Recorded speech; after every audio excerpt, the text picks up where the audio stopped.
Keyword research for blog posts. Keyword research is one of the most important pieces to your online business, but it's also one of the most overlooked.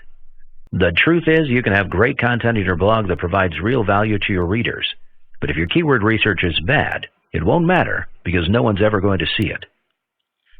Keyword research is how you get your blog posts ranked by the search engine so people will actually see them.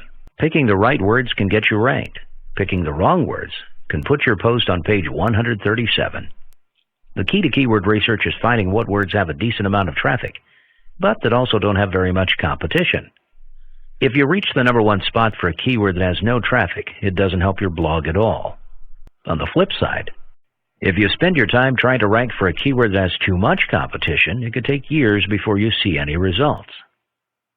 The best option is usually to focus your blog post on long-tailed keywords. What this means is that instead of writing a blog post about dog collars, which will have a huge amount of competition, you should write about red leather dog collars. The large pet stores will likely have the highest rankings for dog collars, and you'll never be able to compete. You'll have a much better chance of getting ranked for long-tailed keywords rather than short ones. After you begin to achieve high rankings for multiple keywords and your blog starts building credibility with Google and the other search engines, you can begin to target keywords that are a little more comprehensive. Of course, you'll need to pick keywords that are relevant to your blog. If you're writing a post about picking relevant keywords, it won't help you at all to be ranked for how to set up a blog